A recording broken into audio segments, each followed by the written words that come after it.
Welcome to this episode of Guftagu. My name is Ijaz Haidar. Many, though not all states, because that's important to note, publish a national security strategy, or some call it a national security policy. And also, the unclassified part of the strategy or policy, if you will, is also released for public comment.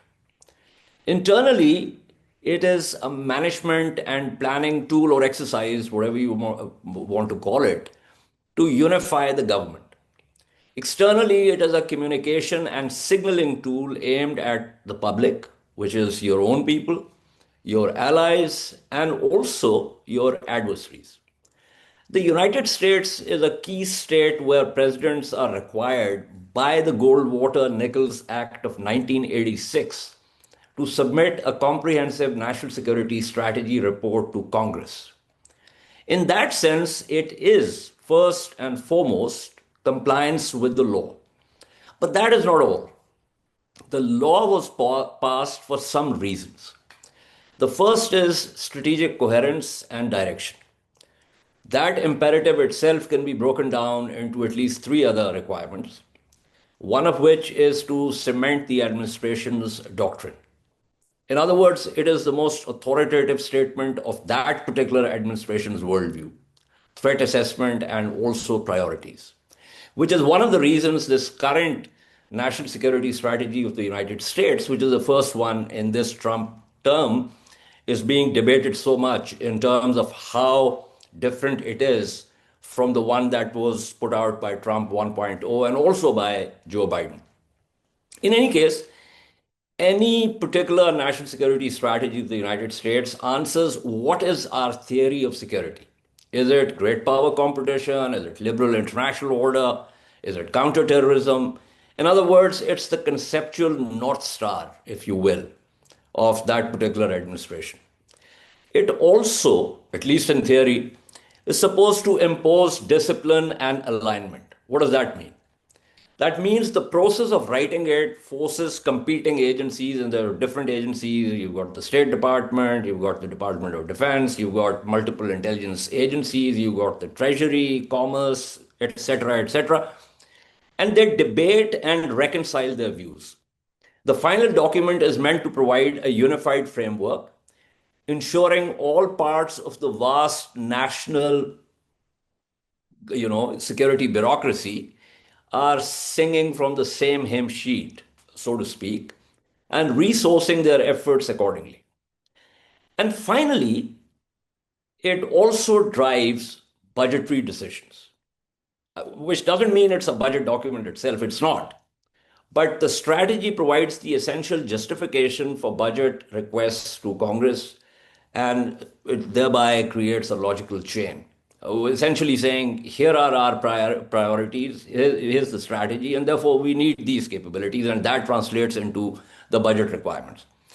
Now, the congressional requirement initially in that act was for a yearly review, but the practice is for administrations to produce at least one comprehensive NSS every 4 years. The practice of producing one per presidential term strikes a balance between the need for a stable strategic framework and the recognition that each administration deserves to define its own approach to the world. Now, this has been going on for almost 40 years in the United States, but Pakistan never followed this practice until recently. The public version of Pakistan's first comprehensive national security policy was released on 14th January 2022 by then Prime Minister Imran Khan. The policy drew on inputs from various quarters, and the process took nearly 2 years to complete. The policy also incorporated elements from previous attempts to formulate a NSP, though the deliberations in the previous years never resulted in a complete document.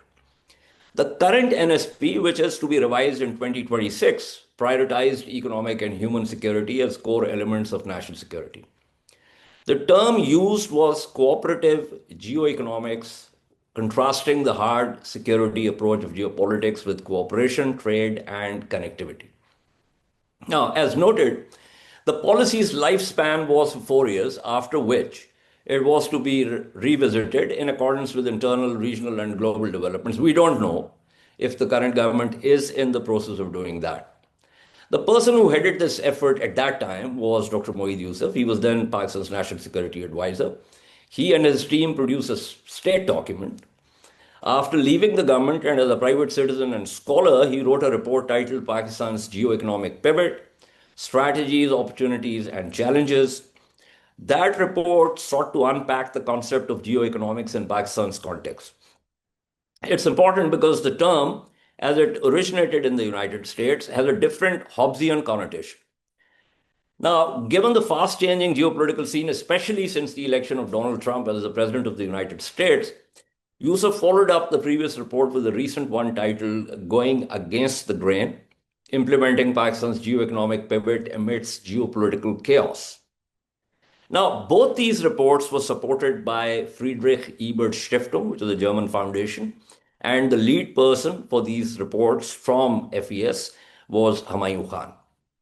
Now, this recent report that I'm talking about, it revisits the concept of cooperative geoeconomics pivot in light of global and regional environments and the changes this context may necessitate. Now, I've already spoken to Dr. Yusuf for Guftagu, as also with two other experts, Dr. Huma Bakai and Ambassador Azaz Chaudhry. In this final episode, I intend to voice my views on the NSP and Dr. Yusuf's arguments. Now, the central argument in Yusuf's recent paper is that Pakistan's geoeconomic vision advocated a major paradigm shift. It was never going to be easy to pursue. That particular task has only gotten harder in the Trumpian era. And yet, to move away from it now requires a viable alternative. In other words, if that is not feasible, what is feasible? Those who consider cooperative geoeconomics unworkable in light of the existing global dynamics need obviously to provide an alternative strategic vision that allows Pakistan to fulfill its economic security needs while being protected from the fallout of great power contestation. One of the key reasons for the NSP to be formulated in the first place was a recognition that a business as usual, reactive foreign policy and economic orientation was no longer tenable in the face of the approaching geopolitical storm being stirred up by the intensifying US-China contestation. Now, this reality is even starker now. In such an environment, nothing could be worse than a Pakistan caught in no man's land, which essentially means that you are notionally committed to cooperative geoeconomics, and because you have a state document which states that, but unwilling to remove the internal policy contradictions that are holding back its successful execution. So what does this mean? It means that the ideas of connectivity and trade, which basically link up the entire idea of cooperation, have taken a hit because of regional and global trends. Within the region, India's Pakistan policy has taken a turn for the worse, and that's something obvious everyone knows about. It just fought a round 4-day war in May. And it does not seem that New Delhi's policy will undergo a shift from the adversarial to the cooperative framework for at least another 4 years, if at all. And I say 4 years because that's the time left for this Narendra Modi administration. And we really don't know who's going to take over from him and how that's going to pan out. In the West, Afghanistan remains unstable and is now in overt conflict with Pakistan, and the two sides are trying to figure that out, how to resolve that. There are international arbitration also going on with Qatar and Turkey, but attacks inside Pakistan, terrorist attacks inside Pakistan from the West continue as I speak. In the Southwest, Iran remains under sanctions, which impacts trade and other cooperation between Islamabad and Tehran, which basically means that even if they want to trade, which obviously they want to, no one is prepared to underwrite quite a lot of that. For instance, one of the prime examples would be the Iran-Pakistan gas pipeline. Similarly, North-South Pakistan has the China-Pakistan economic corridor, and in the south is the Arabian Sea. So this geopolitical situation is a major impediment to connectivity and trade. Globally, because of the Russo-Ukraine war, then you have the bloodshed in the Middle East because of Israel's genocidal wars, then you have the Sino-US peer competition. but also nationalistic tendencies even in developed democracies. So the neoliberal trading order is teetering on the brink. Even before the coming to power of Trump, the US and its allies had begun pursuing what President Joe Biden's administration described as a small yard, high fence strategy against China. It included kneecapping China's tech. The decision has disrupted supply chains and exports and has had a deleterious impact on global exports and imports. And that scenario has been worsened because of Trump's love for tariffs, and it's likely to remain that way for a number of other reasons, including pandemics and including, as I said, the nationalistic approach to trading. And so, we have this entire thing about friendshoring, and that whole idea of global supply chains is now there's a big question mark on that. So, how does this impact Pakistan? In multiple ways. Pakistan's economy, unfortunately, has never been structurally robust. And of course, that is a result of internal inertia and lack of reforms, but it also means that Pakistan remains highly prone to external shocks, including oil prices. Pakistan has also never been a high end industrialized country, which essentially means that we have only managed low end manufacturing. And data shows that even Pakistan's traditional manufacturing capacity has been declining over the years. Another problem, and a big one at that, relates to Pakistan's inability to invest in education and health sectors. Over decades, this means low quality and mostly unhealthy human resource.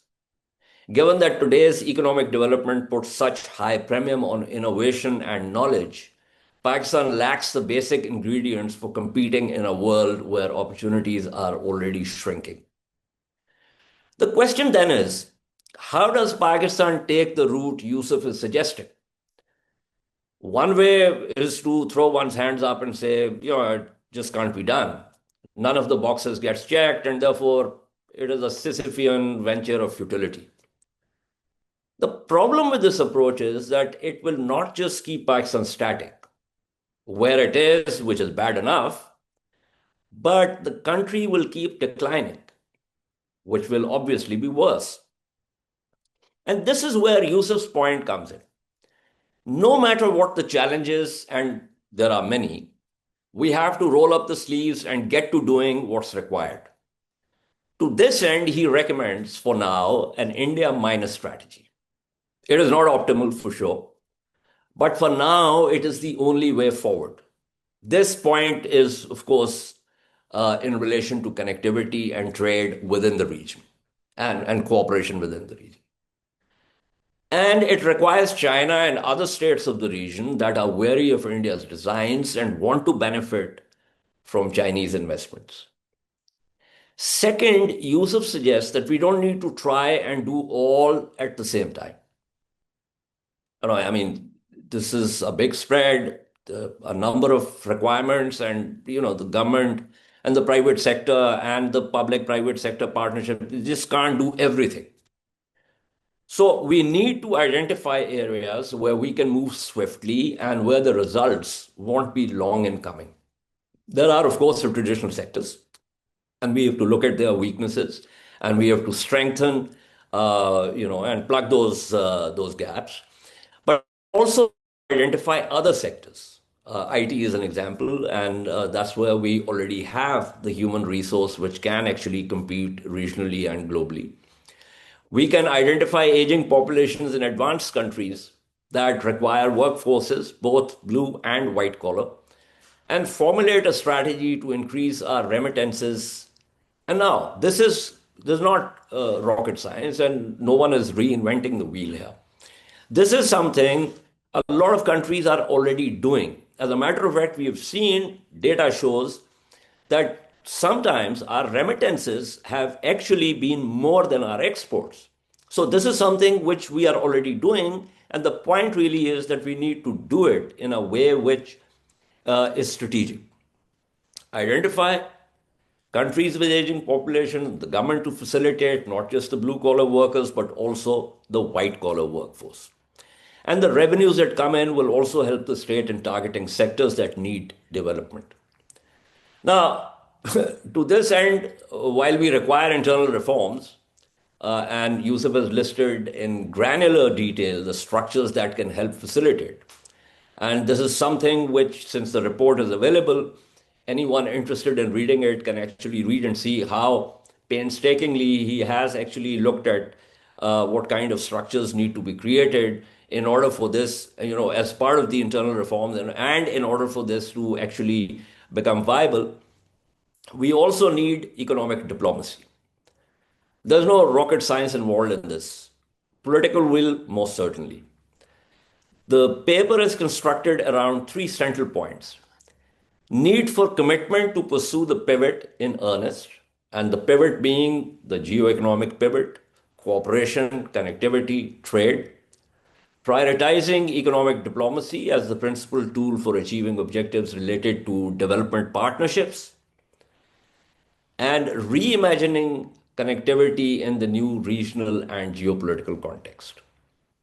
And this third point is essentially not just with reference to the region where, I've talked about India and Afghanistan and, the limits and limitations of what can possibly be done and the India minus strategy, but also globally in terms of finding markets. And this is where development partnerships comes in. Identify countries where you have your economic diplomats and they find areas and sectors and industries where we can develop partnerships and essentially to bring in revenue. The future of cooperative geoeconomics in Pakistan will continue to be contested, obviously. More and more voices influenced by the geopolitical chaos and deteriorating regional dynamics will question its utility. And I've heard those arguments. These are not unfounded concerns, to be very honest, because as I said earlier, minus India is not optimal. But there's a reality on the ground, and you have to look at that reality, and then you have to formulate a strategy accordingly. Then there's the issue of fluidity in international politics, which will require constant analysis, agility, and reconsideration of policy choices. Still, it will be extremely dangerous to discard a particular strategic course of action without having a viable alternative. And alternatives will not be easy to come by. Virtually all options were examined at the time of formulating the NSP. This is when the current NSP was being debated and deliberated, and there was a lot of effort that went into that.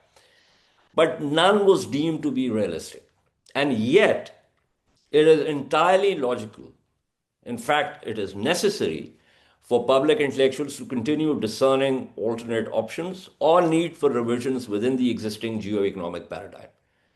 In other words, we're not talking about, we're not saying this is it. There can be nothing else. But the point really is, if this is not it, then what should be the alternative to this? This will only make the debate and future policy choices healthier.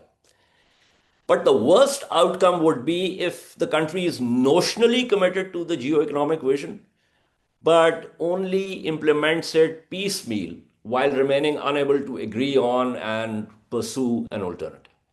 It leaves Pakistan in a reactive mode in protecting its equities, and doing so risks putting Pakistan squarely in the eye of the storm of great power contestation. This was precisely the situation the framers of the NSP sought to avoid. While internal debates and search for alternatives can continue for now, Pakistan should not only remain focused on implementing the geoeconomic vision, but also project it through a smart, globally oriented communication strategy. Before I conclude this episode, and in fact, this is the last of the series, one of the questions that is normally thrown up has to do about policy discontinuity. Governments change and the previous policies either get replaced or sidelined. And the issue is how to avoid that. Now, I have always said this. And let me just narrate a personal episode which was years ago. I was at a conference which dealt with nuclear related issues, and there was a German expert who, on the sidelines of the conference when we were having tea, asked me this question and said, Pakistan can't run trains on time, it can't run buses on time, you've got a bad education sector. How did you manage, despite all opposition, to develop a nuclear weapons capability? And frankly, I mean, for a second, I was kind of taken aback, not taken aback in that sense, but in terms of, well, this guy is right. So how do I respond to this? And then suddenly it occurred to me, and I said, listen, the difference is that once it was decided that Pakistan is going to acquire the nuclear weapons capability, regardless of who was in power, if one government took it from point A to B, the other took it from B to B1, and the third one took it from B1 to C, and so on. So there was this policy continuity. And therefore, of course, it is important to have policy continuity because without that, it's very difficult to stick to a long term plan. But policy continuity does not mean that you have an original document and you stick to that document even when things begin to change. The original document gives a certain vision. I mean, it's a kind of verity, if you will. And you retain that, but in terms of your implementation, you move forward according to what challenges you face in an evolving situation and what opportunities you can grasp and grab and build on them.